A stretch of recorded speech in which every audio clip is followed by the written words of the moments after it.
caddis pupa.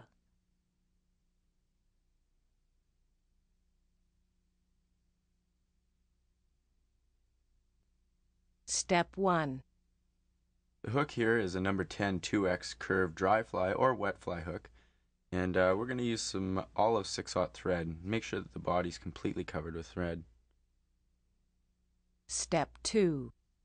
And now we're going to weight the fly with some .02 lead. This is a appropriate size for this hook that we're using here.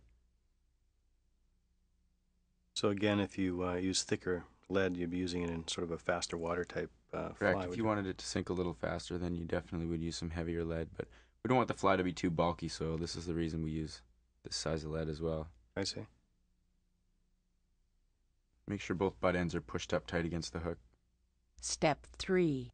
And now we're going to cover both ends and create a bit of taper to either ends of the bunch of lead. That way it helps us dub the body on nice and even, and it also keeps the lead from sliding around. And here we want to cover up the lead so that when the fly is used and gets wet a few times, the lead won't leak through and disfigure or discolor the color of the fly. Step 4. And for the body, we'll just add a little bit of olive rabbit dubbing. You can use anything for this, really.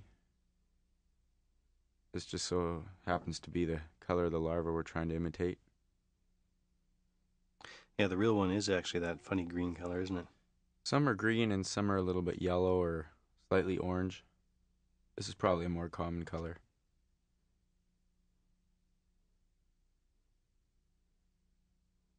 Step 5. And for the head, we're going to use some peacock curl. 3 or 4 or 5 strands should do it. Tie them in by the tip. Notice when you tie in almost anything, you seem to lay it in on the side. Does that sort of help it when you snug down the thread to lay it onto the top? That helps when on a material like this where we're wrapping it with the thread. It helps have the material and the thread start in the same place so you don't get a bit of a bubble between the two. Step 6. Now we're going to whip finish. A really simple fly, but it looks exactly like the real thing.